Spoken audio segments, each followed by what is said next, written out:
Eu sou o Antônio Júnior, estamos aqui com a Michele Soares, Vinícius Camilo. Nós fazemos parte aqui do time da CAC, a liderança que nós temos aqui como igreja. Para nós é uma alegria estarmos juntos com vocês. Se vocês quiserem dar as boas-vindas aos nossos irmãos. Boa noite então a todos, eu sou a Michele e eu quero dizer que a fé move montanhas. Legal. Boa noite, eu sou Vinícius, sou aqui do time da CAC também e é um prazer poder abençoar os irmãos através dessa conversa, desse bate-papo sobre Deus e sobre a palavra. Ok, então, obrigado pela oportunidade. Bom, como eu já disse, eu quero falar sobre a fé que move montanhas. E a gente tem estudado aqui, ouvido a palavra com os irmãos, com o Júnior, com o Vinícius e com todos, que a igreja de Tessalônica ela é um exemplo de fé. Ela foi um exemplo de fé. Por quê? Porque assim que Paulo chegou lá, naquela cidade, ele passou a pregar a palavra, ele passou a falar de Jesus e as pessoas, elas prontamente receberam aquela palavra, elas ouviram aquela palavra. E quando a gente estuda a palavra e vê em Atos 17, em 30 dias, 3 semanas, aquela igreja ela se consolidou de tal forma, porque a fé dela estava em Cristo, a fé dela estava na palavra. Então, como que eles conseguiram chegar nesse ponto da fé, né? Como chegaram a ter tanta fé assim? É algo incrível de se perceber na palavra. E eu estava vendo a palavra que Jesus, lá em Mateus 17, 20, é um episódio que aconteceu e que ele estava com os discípulos, tinha descido do monte da transfiguração. Lá no monte havia acontecido, né, que Jesus estava falando com 3 homens lá, ele mais 2. E eles conversavam entre si e os apóstolos, os discípulos no período, né? Eles viram tudo aquilo e desceram com Jesus e tinha lá, nessa descida, aconteceu que um homem procurou Jesus e falou assim: olha, o meu filho está endemoniado e os seus discípulos não puderam expulsá-lo. Será que você pode fazer isso? Você pode libertar meu filho? E aí Jesus olhou para os discípulos e falou: até quando eu tenho que suportar homens de pequena fé? Ele disse assim, dessa forma, né? E eles perguntaram, por quê? Por que nós não conseguimos? E Jesus falou assim: olha, a fé de vocês é pequena, né? Vocês têm que ter fé. E se a fé de vocês for do tamanho de um grão de mostarda, né, coisas incríveis você vai dizer para este monte. E aí ele apontou para o monte e falou: olha, desarraiga-te daqui e vá para lá. E isso vai acontecer. Então, o que é essa fé que move o impossível? O que ele quis dizer com essa montanha? Ele quis dizer que quando a fé está em Jesus, quando a fé está no Deus do impossível, nada pode deixar de acontecer. Nada vai acontecer assim, né? Nada vai deixar de acontecer, nada vai ser impossível. Vai acontecer o milagre, né? E essa fé, ela não é baseada em qualquer coisa, ela é baseada na palavra. Então, como que a gente lida com isso, a questão da fé nos dias de hoje? Nós precisamos encontrar na palavra, precisamos ler mais a Bíblia, nós precisamos orar mais, precisamos buscar mais intensamente a Deus. Porque quando a gente está lá no dia a dia, no trabalho, estudando, batalhando, está em casa, não importa onde você está, mas se a tua fé não está baseada na palavra, você vai acabar de alguma forma vacilando, você vai acabar fazendo como os discípulos: olha, por que nós não conseguimos? Por que não aconteceu na minha vida? Por que aconteceu assim e não do jeito que eu pedi a Deus, né? E aí a tua fé, você tem que medir na sua vida, no que ela é baseada? Na palavra, nas pessoas, na minha atitude, nos acontecimentos da minha vida. A minha fé está nisso ou a minha fé está em Deus, na palavra de Deus, né? Nesse sentido que a gente tem que pensar. E ela opera de acordo com a palavra de Deus, né? Nesse sentido, ela está ligada a uma vida de devoção. A fé, ela não vem assim do nada. Eu vim para a igreja, ouvi, pronto. Claro, eu vou ouvir a palavra, a minha fé vai vir pelo ouvir e ouvir pela palavra de Deus. Mas eu preciso cultivar essa fé.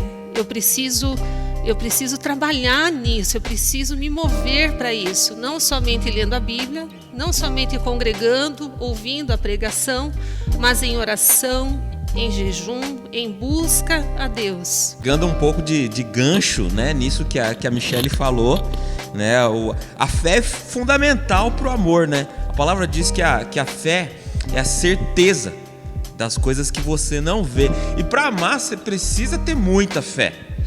Quem é casado precisa ter muita fé. Casamento é uma bênção, mas vai ter momento que você vai precisar de fé. Há muitas situações dentro do casamento que você vai precisar de fé. E o interessante é que a palavra, quando ela fala, né, que a fé é certeza, e isso está muito linkado ao amor, porque quando você olha para a palavra e você pega o texto básico ali, que é João 3,16, né? Porque Deus amou o mundo de tal maneira que Ele deu o seu Filho, né? Essa é a expressão de quem Deus é, a fé é a expressão de quem Deus é. Então Ele deu o seu Filho porque Ele acreditava que a gente poderia se salvar a partir da entrega do Filho dele, né? E quando a gente fala de amor, acho que uma coisa que é muito importante a gente falar é que o amor, ele não tem nada a ver com esse amor romântico de Hollywood, né? Não tem nada a ver esse amor que tudo dá certo, né? Tudo é muito corretinho, tudo tem um roteiro.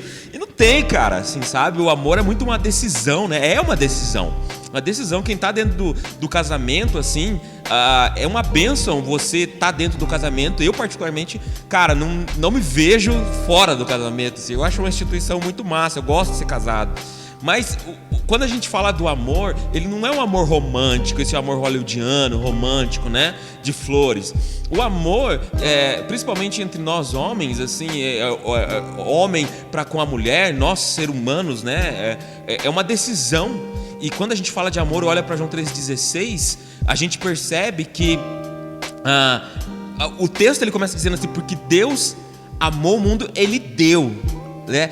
É impossível você falar de amor sem entrega. Impossível, ainda mais nessa geração de hoje, onde tudo é muito efêmero, né? Tem um sociólogo, né, Bauman, que ele fala sobre a questão do relacionamento líquido. Ele usa muito essa expressão líquido, né? Então, como as coisas hoje não estão nem mais líquidas, já estão gasosas, já as pessoas pegam, mas não se apegam. É uma coisa bem estranha. E por que isso reflete muito nessa geração? Porque você quando você tem que entregar alguma coisa, você tem que abrir mão, né? E a gente vive num momento que a galera não quer abrir mão. E nesse atual momento que a gente está vivendo, principalmente de pandemia, é um momento que você se vê numa situação que você precisa dar o seu tempo. Você precisa dar o seu horário, você precisa acompanhar. Por exemplo, acompanhei minha mãe na vacinação, né? Ir lá levar ela. Precisa dar seu tempo, você precisa dar sua vida muitas vezes, né? Para que esse amor realmente faça sentido. E quando a gente olha para o amor de Deus, é impossível você olhar para um amor em que só Ele dá e a gente não dá nada, né? A gente precisa dar esse amor, a gente precisa amar Ele com entregas. É impossível falar de um amor sem entrega, né? Você precisa ter fé para amar, porque muitas vezes você, em algumas situações, você vai sentir que você perdeu, às vezes do casamento você precisa perder muito, né? Casamento é uma faculdade sem diploma, né? Você nunca se forma, né? Você está sempre aprendendo e tal. Mas você tem que dar. Tem que dar. E amor é fundamental você ter essa visão de que você precisa dar para amar, né? Você não tem como amar sem dar alguma coisa. E nesses dias de hoje, eu acredito que as pessoas que vão conseguir muitas vezes passar por essa situação são as pessoas que estão dando, né? A gente sempre ouviu aqui na igreja sobre o Mar Vermelho e o Rio Jordão, né? O Mar Vermelho que sempre guardou as coisas, né? Então, assim, acumula muito sal, né? E sal não gera vida, não tem peixe dentro do Mar Vermelho. E aí você tem o Rio Jordão que passa. Então o amor, você dá. O importante é a gente compreender isso. Até para os casais, os jovens, né, que estão querendo vão entrar no matrimônio, né? É importante saber que você vai entrar no casamento não para ganhar, não para ser amado, mas é para amar, é para dar. E para fazer isso precisa ter muita fé para dar esse amor e corresponder às expectativas das pessoas, no caso do seu cônjuge, né? E no caso do relacionamento com Deus, corresponder a Deus, dando para Ele a sua vida. Amém. Muito bom. E, né, juntando as duas coisas com o nosso terceiro ponto, que é a esperança, né? Eu acredito que a fé e a esperança né? E o amor é um cordão, como a Bíblia fala, assim, é um cordão de 3 dobras, né? E ele não pode ser quebrado, né? Ele é uma junção de 3 pontos principais no cristianismo que precisam fazer parte do nosso dia a dia, né? E a Bíblia ela nos apresenta a esperança com 2 formas específicas. A primeira, a esperança é a esperança eterna, da eternidade, né? Que é a nossa vida com Deus, a nossa vida com Cristo, né? A vida eterna, né? Como o Vinícius disse, né? João 3,16, ele veio, ele amou, ele deu para que todo aquele que nele crê tenha a vida eterna, que não pereça mais, mas que possamos agora alcançar vida eterna. E essa é a primeira esperança que Jesus nos dá, mas a Bíblia também nos mostra uma esperança terrena, né? E isso é muito importante, né? Nos dias difíceis, nas adversidades, né? Nós vamos passar por esses dias e vamos precisar nos firmar na esperança, né? E eu quero só colocar 4 pontos aqui, muito importantes sobre a esperança. Primeiro, que a esperança ela sempre está fixada em Deus, né? E eu coloquei Salmos 33:20, que ele diz isso. Segunda coisa, a esperança ela repousa sempre nas promessas de Deus. João 16:33, Jesus fala, eu já venci o mundo, por isso tenho paz, não tenho medo, né? O terceiro ponto, a esperança ela é a fortaleza nos nossos dias difíceis, né? Provérbios fala muito disso, que nós temos que nos fortalecer, né? Baseados na esperança.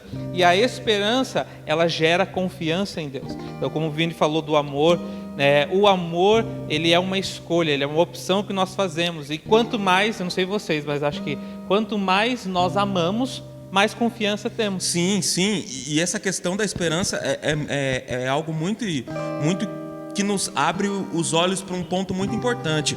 Que, por exemplo, a gente tem o texto que diz, né, os que esperam no Senhor renovarão as suas forças.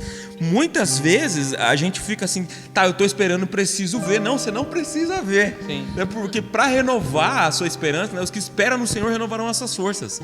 A força está em esperar, não está em agir. A força está em esperar. Quando você não está vendo, você está no caminho certo. Porque geralmente a gente tende a ter uma ação de tipo assim, acho que Deus não está fazendo nada, né? Então eu preciso agir. Então quando você tem a consciência de que o segredo da vitória e do sucesso em determinada situação é esperar mesmo sem ver, você se mantém forte, né? Se os que esperam no Senhor renovarão as suas forças, e muitas vezes eu não estou vendo e parece que eu estou fraco, não, você está se fortalecendo quando você espera, você está se renovando, né?